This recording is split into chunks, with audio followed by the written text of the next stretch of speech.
Alors, je m'appelle Philippe Jugé, je dirige une société qui s'appelle Amuse-Bouche, qui est une société qu'on a créée avec un associé en 2015. Nous, on organise des salons autour des boissons conviviales, donc des salons de dégustation, des salons de matériel pour créer des marques de boissons, pour produire des marques de boissons. On organise 4 salons par an. Un salon qui s'appelle Planète Bière, dédié à l'univers de la bière au mois de mars. Un salon qui s'appelle Brasser, Distiller, Solutions, qui est un salon justement pour construire sa distillerie, sa brasserie, lancer sa marque de boisson, plutôt orientée matériel, matières premières, services, qui a lieu au mois de juin. On organise au mois de septembre France Quintessence, un salon qui est exclusivement réservé aux liqueurs et aux spiritueux français. Et on organise en fin d'année un dernier événement qui s'appelle Liquid Passion, qui est un salon qui est plutôt orienté autour du cocktail. Toutes les boissons conviviales, mais plutôt consommées en mode cocktail. D'accord. Alors, est-ce que vous pouvez, nous parler, nous présenter, le secteur de la communication? Alors, le salon est un des médias, hein, au même titre que l'affichage, la télé, la radio, la presse écrite. Le salon fait partie intégrante des médias et c'est un des médias. Hein. Nous, on est bien là en tant qu'intermédiaire entre des producteurs. Donc, alors, ils n'émettent pas un message, mais ils produisent des produits et des services, et puis des consommateurs. Nous, on a une petite particularité, c'est que nos salons sont à chaque fois s'adressent et au grand public, hein, le week-end avec une billetterie et on achète son billet et on vient assister à nos salons, et aussi aux professionnels, hein, puisque la journée du lundi est exclusivement réservée aux professionnels revendeurs, hein, D'accord. des boissons. Donc, ce qui veut dire qu'en termes de communication, on adresse ces deux cibles-là. Hein, on fait vraiment de la communication B2C à destination du consommateur final et de la communication B2B à destination des revendeurs et des intermédiaires. Donc c'est vrai qu'en termes de communication, évidemment, c'est pas du tout la même approche. Mais on oublie souvent que le salon est un des 7 médias identifiés.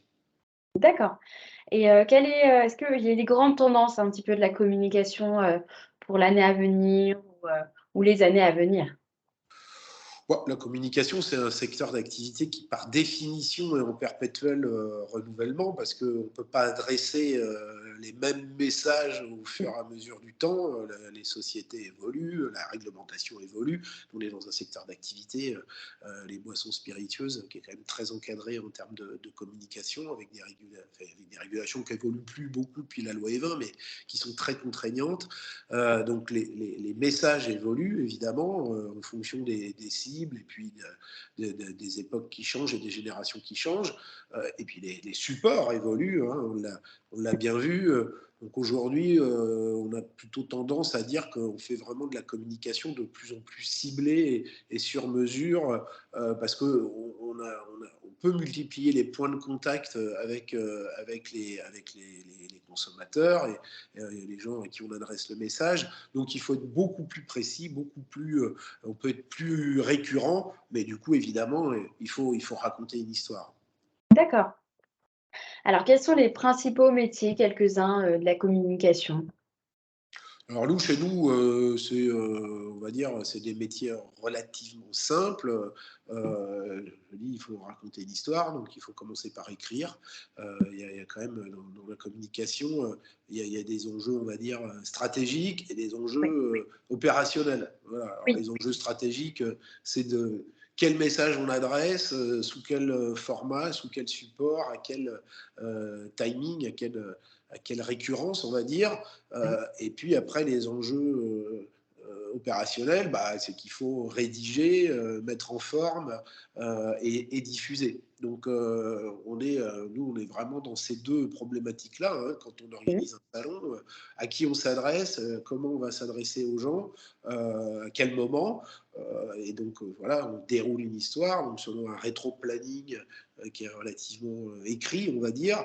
Et puis ouais. après, opérationnellement, il faut écrire le message, le mettre en forme et trouver les bons canaux de diffusion. Alors, On pense aujourd'hui qu'avec le numérique, c'est plus facile de toucher les gens, mais nous, on fait encore beaucoup de communication assez traditionnelle, hein, avec un programme imprimé, avec des tracts, on adresse beaucoup encore sur support papier, parce que c'est vrai que pour créer de la valeur, hein, et la communication, c'est deux enjeux, hein, c'est de la médiatisation, mais c'est aussi de la création de valeur.